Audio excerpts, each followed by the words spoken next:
बिस्मिल्लाहिर्रहमानिर्रहीम। अस्सलाम वालेकुम नाज़रीन, आप यूट्यूब चैनल देख रहे हैं। मैं इमरान खान हूँ। पाकिस्तान की हुकूमत और पाकिस्तान की एस्टेब्लिशमेंट बहुत ज़्यादा दबाव महसूस कर रही है और ये दबाव बढ़ता चला जा रहा है जैसे ही अमेरिका में हुकूमत तब्दील हो रही है। जो बाइडन इंतज़ामिया के जाने से इनके ऊपर एक जो हाथ था वो हाथ ख़त्म होने जा रहा है और ट्रंप क्या अपना हाथ इनके सर पे रखेगा, ये एक बड़ा सवाल है। दिन कम होते चले जा रहे हैं, यानी 20 जनवरी को डोनाल्ड ट्रंप हलफ उठाएगा और डोनाल्ड ट्रंप के साथियों में से एक करीबी साथी रिचर्ड ग्रेनल ने लगातार ट्वीट्स करके अपनी आने वाली इंतज़ामिया का मूड बता दिया है। अब मामला यह है कि अगर ये ग्रेनल अपने तौर पे कर रहा होता या रिचर्ड ग्रेनल के दिमाग में ये अपनी इख्तरा होती तो 2 4 5 6 ट्वीट्स के बाद वो रुक जाता। लेकिन लगातार जिस तरीके से उसने इस केस को उठाया, इसका मतलब है कि ये डोनाल्ड ट्रंप की पॉलिसी है या उसकी पार्टी की पॉलिसी है कि उन्होंने इमरान खान के बारे में या पाकिस्तान के बारे में जो बाइडन इंतज़ामिया का मौक़िफ़ है उसको तब्दील करना है। अब दो सवालात उठते हैं कि क्या ये रिजीम जो पाकिस्तान में इस वक्त मौजूद है, इमरान खान साहब के बारे में देखें, पूरी दुनिया इस बात पे कायल है। अक़वाम मुत्तहिदा कह चुका है, जितने लॉयर्स हैं वो ये कहते हैं। इवन आप किसी से भी बात करें of the record, Imran Khan के बदतरीन मुखालिफिन भी कहते हैं कि उसको गलत जेल में रखा हुआ है। और इमरान खान को जेल में रखने के लिए कोई 1-2 मुकदमात से तो काम चला नहीं, तो लगभग 200 के करीब मुकदमात बनाने पड़ गए, क्योंकि इमरान खान की पसली बहुत मोटी है। इससे पहले जो सियासतदान है वो एक आधे मुकदमे में काबू आ जाते थे। यहाँ इमरान खान साहब को काबू करना मुश्किल है, तो मामला चला गया 200 के करीब मुकदमात तक। अब मामला यह है कि डोनाल्ड ट्रंप के आने से पहले छोड़ेंगे या डोनाल्ड ट्रंप के आने के बाद छोड़ेंगे। देखें, एक तो मैं हमेशा से ये कहता हूं कि कोई पाकिस्तान के अंदर या किसी भी मुल्क के अंदर किसी दूसरे मुल्क की मुदाखलत नहीं होनी चाहिए उसके अंदरूनी मामलात में। लेकिन साथ ही साथ जो इंसानी हकूक के मामलात हैं, जबरी गुमशुदगियों के मामलात हैं, जहां इंसानी सानेहात हो जाते हैं, वहाँ पे बिल्कुल पूरी दुनिया को राइट है कि वो दूसरे लोगों के लिए आवाज़ उठाए। जैसा कि हम गज़ा में फ़लस्तीनियों के लिए, कश्मीर में कश्मीरियों के लिए और दीगर बहुत सारी मिडल ईस्ट में मुख्तलिफ ममालिक में जहाँ जुल्म होता है, चाहे वो अमेरिका हो चाहे यूरोप हो, हम हर जगह पे आवाज़ उठाते हैं। मिसाल के तौर पर जब फ्रांस ने पाबंदी लगा दी और हिजाब के ऊपर एक मुतनाज़ किस्म के कानून बनाना शुरू कर दिए तो पूरी दुनिया ने आवाज़ उठाई, हमने भी आवाज़ उठाई। तो फ्रांस ये कह सकता था ये मेरा इंटरनल मामला है। तो इंसानी हकूक का मामला जो होता है वो कभी भी इंटरनल मामला नहीं होता। अब मामला यह है कि पाकिस्तान दबाव में क्यों आएगा या दबाव में क्यों आ रहा है, इसको ज़रा आप समझे। कुछ लोग ये कह रहे हैं कि क्या फ़र्क पड़ेगा, ठीक है पाकिस्तान की मईशत थोड़ी बेहतर हो गई है, लोग ये कह रहे हैं।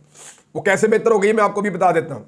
एक खबर भी मीडिया में चलाई गई और पाकिस्तान की मीडिया में खबर रिपोर्ट की गई, जनाब इमरान खान साहब ने कहा है कि पाकिस्तान की मईशत ठीक हो गई, ये रिपोर्ट किया गया। लेकिन दूसरी जानिब जो पाकिस्तान तहरीके इंसाफ है उन्होंने इसका डिनाइल जारी कर दिया है।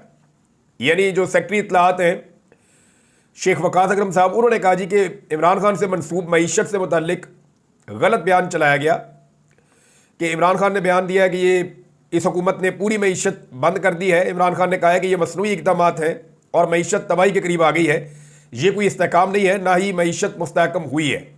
देखें, दिवालिया होने का पाकिस्तान के ऊपर एक बहुत बड़ा खतरा था। पाकिस्तान के वज़ीर दिफा बार बार कह चुके हैं कि पाकिस्तान दिवालिया हो गया। अब दिवालिया से बचने के लिए हमें बैरून मुल्क से पैसा चाहिए था। हमने IMF के साथ तारीख की बदतरीन डील की, जिसके नतीजे में हमने महंगाई के बम पाकिस्तानी अवाम के ऊपर गिराए हैं।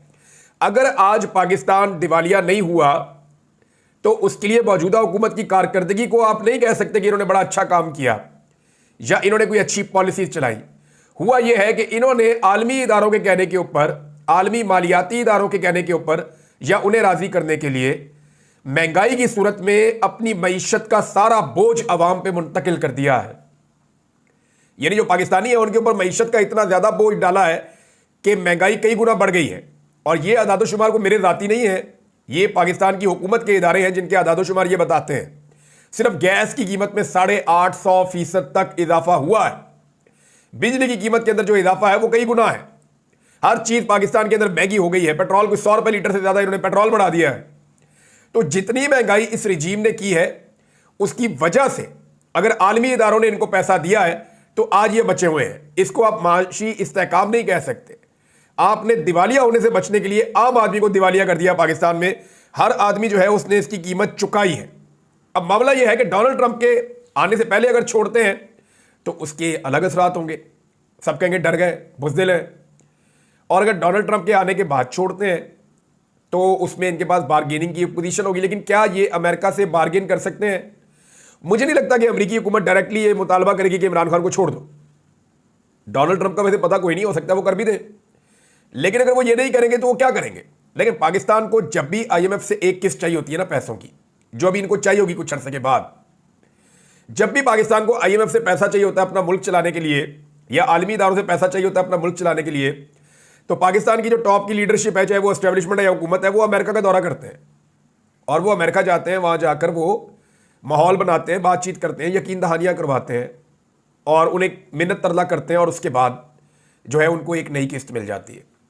अब अगली किस्त के लिए इनको दोबारा जाना पड़ेगा, या आईएमएफ के साथ इनके मामला खराब होते हैं क्योंकि ये तो खसारे में जा रहे हैं, ये रेवेन्यू कलेक्ट कर नहीं पा रहे, यानी जो टैक्स जमा करना है वो हो नहीं रहा, अहदाफ पूरे नहीं हो रहे, आईएमएफ नाराज हो रहा है, आईएमएफ अपनी शराइत बदलेगा। आईएमएफ अगर अपनी शराइत बदलता है तो पाकिस्तान को उससे बचने के लिए अमेरिका की मदद चाहिए होगी, ये फिर भागेंगे अमेरिका में, तो तब ये अमेरिका के सामने रखेंगे क्या? एक आध दफा वो इनको और बेल आउट कर देगा, इनको इमरान खान को छोड़ना पड़ जाएगा, या जो ज्यादती ये इमरान खान के साथ कर रहे हैं इन्हें बंद करनी पड़ जाएगी। लेकिन जब ये दोबारा जाएंगे तो फिर इनको फ्री एंड फेयर इलेक्शन भी करवाना पड़ जाएगा। अब पूरा निजाम जो है वो इमरान खान साहब से कुछ मांग रहा है। देखें, जो ढील या डील इमरान खान साहब से ये पूरा सिस्टम मांग रहा है, इमरान खान साहब वो नहीं दे रहे, क्योंकि इमरान खान साहब को आइडिया है कि मकबूलियत की जिस बुलंदी पे इस वक्त वो पहुंचे हुए हैं ये उनके एक मौक़िफ़ की वजह से है। इमरान खान साहब जो डट कर खड़े हैं उसकी वजह से उनकी मकबूलियत में इजाफा हुआ है। अगर उन्होंने अपनी पोजीशन से कंप्रोमाइज़ कर लिया या अपनी पोजीशन से पीछे हट गए तो फिर उनमें और नवाज शरीफ में लोग मुमासलत ढूंढना शुरू कर देंगे कि नवाज शरीफ ने भी यही किया था तो इमरान खान ने भी यही किया है। बल्कि पीपल्स पार्टी वाले ये कहेंगे जनाब जरदारी साहब तो बहुत लंबा अरसा जेल में रहे, हालांकि जरदारी साहब ने वैसी जेल एक दिन भी नहीं काटी या वो मुश्किलात उन्होंने नहीं देखी जो इमरान खान साहब को देखनी पड़ी। हाँ, नवाज शरीफ ने जरदारी साहब के साथ एक दो दफ़ा ज्यादती करवाई, लेकिन मैक्सिमम टाइम जरदारी साहब ने जेल के अंदर बुरा नहीं गुजारा। तो अब इमरान खान साहब से जो फेस सेविंग मांगी गई वो ये मांगी गई कि जनाब आप चले जाएं बनी गाला में, हम आपको कुछ अरसे के अंदर रिहा कर देते हैं, आप बनी गाला के अंदर रहें और हमारी हुकूमत को कुछ अरसा चलने दें। हमने ये हुकूमत बना तो दी है, ठीक है, हो गया, गलतियाँ जनाब आपसे भी हुई हैं, गलतियाँ हमसे भी हुई हैं, तो इस लड़ाई को अगर ख़त्म करना है तो इस नोट पे ख़त्म कर देते हैं कि आप चले जाएं बनी गाला में, बनी गाला में जाकर आप बैठ जाएं और फिर आप हुकूमत को ना गिराएं और हुकूमत को आप चलने दें। उसमें मुख्तलिफ टाइम पीरियड जो है वो डिस्कस होते रहे, कभी ये 2 साल था टाइम, कभी 6 महीने का टाइम था, लेकिन इमरान खान साहब ने मानने से इनकार कर दिया।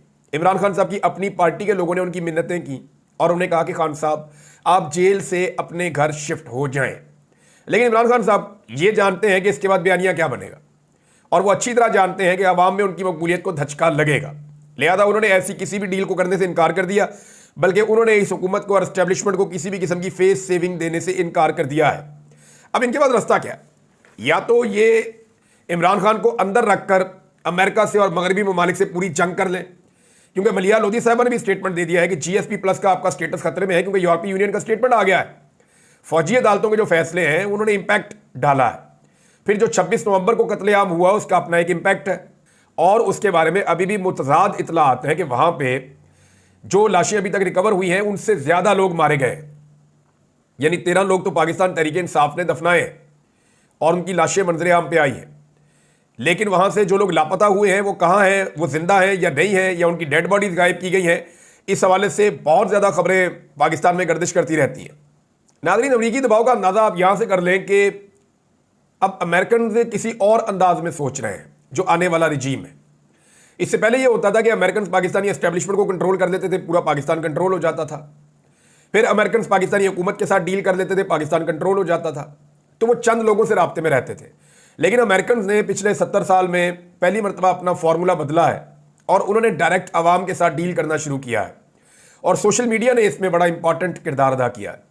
पाकिस्तान तहरीक इंसाफ के अंदर से और बाहर से जो लोग पाकिस्तान तहरीक इंसाफ के सोशल मीडिया पर तनकीद कर रहे थे, अब उन सब लोगों के पास सोशल मीडिया का कोई जवाब नहीं है, क्योंकि देखिए ये पाकिस्तान तहरीक इंसाफ का सोशल मीडिया है जिसने आलमी सतह पर इमरान खान साहब का मुकदमा लड़ा, जिसने आलमी सतह पर पाकिस्तान का मुकदमा लड़ा और पूरी दुनिया को कायल किया कि जुल्म, ज्यादती और जबर हद से बढ़ चुका है, लिहाजा इसके खिलाफ आवाज़ उठाई जाए।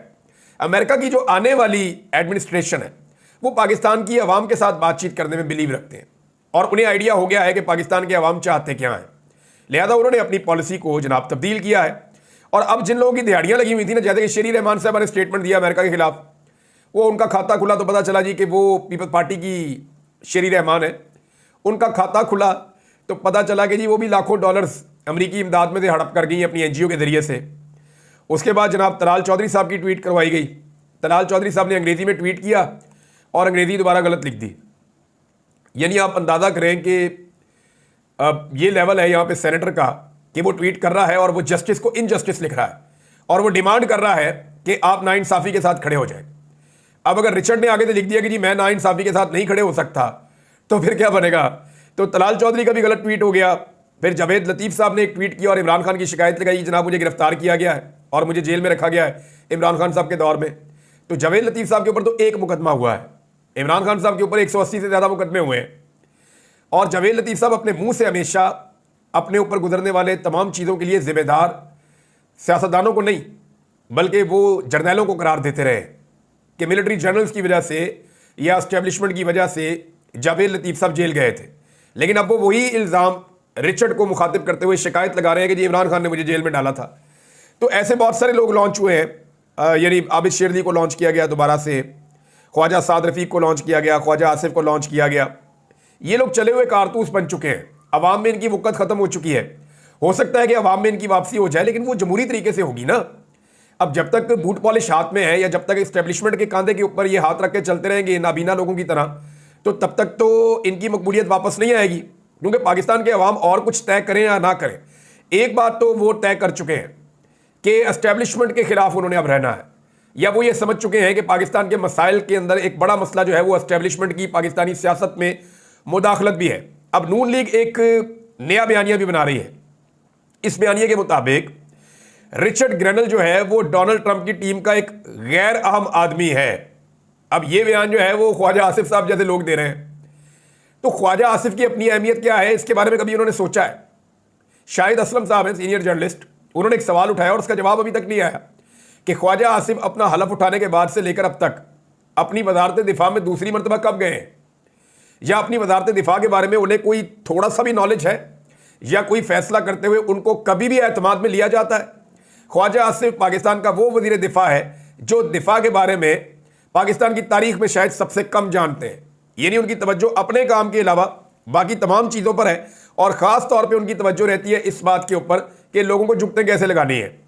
अदर बशवानी साहब ने एक ट्वीट लिखा है और ये हसान नियाली के हवाले से फैक्ट्स हैं। हसान नियाली साहब को 10 साल सज़ा दी गई, हालांकि उनके वालिद साहब ने बड़ी कोशिश की, उन्होंने तारीफ़ भी की एस्टेब्लिशमेंट की, उन्होंने आर्मी चीफ की बहुत तारीफ़ की, बहुत सारे और लोगों की भी की। तो उन्हें यह लगता था कि इसकी वजह से शायद उनके बेटे को रिलीफ मिलेगा, लेकिन उनके बेटे को जो मैक्सिमम सज़ा आई है वो 10 साल आई है। अब इसमें जो फैक्ट्स है वो ये है कि बैरिस्टर हसान नियाज़ी का क्या जुर्म था। वो रात 7-8 बजे कोर कमांडर हाउस पहुंचा, जबकि तोड़फोड़ और जलाओ घिराव 4 बजे के करीब हुआ। जब उसके सामने ISF के 2 नौजवानों को माथे पर फायर मारे गए तो उसने जज्बाती तकरीर की, जिसमें कोर कमांडर की कमर का मजाक उड़ाया। उसने एक वो पीछे लटक रही थी, किसी ने लटकाई हुई थी एक पैंट, तो उसने उसमें देख कर बताया कि जी इसका जो साइज़ है वो 50 है, ऐसे कुछ किया था। क्या ये इतना बड़ा जुर्म था कि 10 साल सज़ा सुनाई जाती? इसीलिए सिविलियंस के मिलिट्री ट्रायल की आइन में इजाज़त नहीं है। 2015 में भी सिर्फ दहशतगर्दों के मिलिट्री ट्रायल की इजाज़त दी गई थी और आर्मी एक्ट भी जासूसी की हद तक इस्तेमाल करने की इजाज़त थी। ये ना दहशतगर्द है ना ही जासूस है, तो फिर मिलिट्री ट्रायल कैसे? ये सवाल अदर बशवानी ने उठाया और ये जायज़ सवाल है। अब एक तरफ ये कहा जाता है कि जी आप जो है वो जिना हाउस में लोग क्यों दाखिल हो गए या कोर कमांडर हाउस में क्यों दाखिल हो गए। दूसरी तरफ इमरान खान साहब के जो वकला हैं फैसल चौधरी और नईम हैदर पंजूता, उन्होंने सवाल उठाया कि हमारे घरों में भी तो लोग दाखिल हो गए, इजाज़त तो हमारे घरों में दाखिल होने की भी नहीं है, हमारी खवातीन की बेहुरमती की इजाज़त नहीं है, हमारी इमलाक को नुकसान पहुंचाने की इजाज़त नहीं है। और ये मामला सन 2022 से चल रहा है। 9 मई 2023 में हुआ और 2022 से पाकिस्तान तहरीक इंसाफ की चादर और चार दीवारी का तकद्दुस पामाल कर दिया गया। मुबशर जैदी साहब सीनियर जर्नलिस्ट हैं, उन्होंने एक बड़ा अच्छा नुक्ता उठाया। उन्होंने कहा जी वज़ीर आज़म हाउस और पार्लियामेंट तक पे तो हमला हुआ है, यूनिफॉर्म लोगों ने किया है, लेकिन आज तक उनके खिलाफ कोई कार्रवाई नहीं हुई। तो बात वही है जो मैंने पहले अर्ज की थी कि अगर एक आम पाकिस्तानी से कोई छोटा मोटा जुर्म भी हो जाए ना तो उसको फिक्स कर दिया जाता है। हम शूदर हैं, वो हमको कमीन है, वो हम मालिक हैं इस मुल्क के भाई, हम टैक्स देते हैं, हमारे टैक्स से ये मुल्क चलता है, सबको तनख्वाहें मिलती हैं। हम इतने कमीन है कि हमसे गलती हो जाए तो हमें जनाब फिक्स कर दिया जाएगा। और दूसरी जानब यूनिफॉर्म पहन के एक आदमी जो है वो कभी मुल्क तोड़ देता है, दूसरा आता है वो आइन तोड़ देता है, तीसरा आता है वो आइन तोड़ देता है, चौथा आता है वो बंदे उठा लेता है, पांचवा आता है वो जबरी गुमशुदगियां कर देता है। यानी इधर कोई पूछगछ नहीं है, इधर कोई अदालत सवाल नहीं कर सकती। सारे सवाल जो है वो ये शूद्रों से होंगे, सिविलियन से। यानी हम इतने बुरे लोग तो नहीं है, इतने घटिया लोग तो नहीं है, कीड़े मकोड़े तो नहीं है, हम भी इंसान हैं। यानी मुझे उठाकर तकरीबन 5 महीने गायब कर दिया, जानवरों से बदतक सलूक किया, उसके बाद मैं छूट कर आया। कोई जज पाकिस्तान में पूछने के लिए तैयार नहीं है। कादी फायद ईसा को मैं आवाजें दे देकर तंग आ गया कि बेशरम आदमी, मुझे बुला के पूछो भाई कि मेरे साथ क्या हुआ है। कोई पूछने के लिए तैयार नहीं है। पुलिस के पास जाते हैं मुकदमा करवाने के लिए, वो आईजी वहां पे टाउट बैठा हुआ है। उसके बंदे कहते हैं जनाब हमारे आईजी साहब का नाम निकाल दें, आप बात ही ना करें किसी एजेंसी के बारे में। तो ये है नाजरीन इस वक्त सूरत हाल। अब ये फौजी अदालतों में जो फैसला आया ना, इसके हवाले से एक शुनीद ये भी है कि ये दबाव में आया। इसमें कुछ लोगों को उम्र कैद और फांसी वांसी की सजाएं सुनाने की कोशिश की जानी थी, लेकिन क्योंकि यूरोपीय यूनियन का, अमेरिका का, बरतानिया का, अक़वाम मुत्तहिदा का बहुत ज़्यादा दबाव आया, तो वो दबाव उठाया नहीं जा सका और फौरी तौर पे 60 आदमियों को एकदम सज़ा सुना दी गई और अब फैसले जारी नहीं किए जा रहे। ये जब फैसले बाहर आएंगे ना, जब फैक्ट्स और फैसले बाहर आएंगे, तो उसमें आपको लिखना पड़ेगा ना कि प्रोसिक्यूशन ने क्या कहा, जो वकील सफाई है उसने क्या कहा, जो वकील था मुजरिम का वो क्या कह रहा था, मुजरिम का अपना स्टेटमेंट क्या था, किन हालात में ये ट्रायल हुआ, अदालत किस तरह इस नतीजे पर पहुंची, कौन से शवाहिद देखे गए। जब ये सारी चीज़ें इकट्ठी होंगी तो आप इन केसेस की दुर्गत बनते हुए देखिएगा। नाज़रीन, पारा चनार की सूरत हाल के हवाले से हामिद रज़ा काज़मी साहब ने एक स्टेटमेंट दिया है, मैं चाहता हूँ वो स्टेटमेंट मैं आपको बताऊँ। इसमें पाकिस्तान भर में एहतजाज चल रहा है और धरने दिए हुए हैं मजलिस वहदतुल मुस्लिमीन की कॉल के ऊपर, और पारा चनार में शदीद सर्दी के बावजूद बहुत बड़ी तादाद में लोग धरना देकर बैठे हुए हैं कि रास्ते खोलो। रास्ते खुल जाए तो पाकिस्तानी बहुत सारा सामान भिजवा देंगे, हुकूमत की जरूरत भी नहीं पड़ेगी। पाकिस्तानी इस बात को समझते हैं और जानते हैं कि अपने लोगों की मदद कैसे करनी है।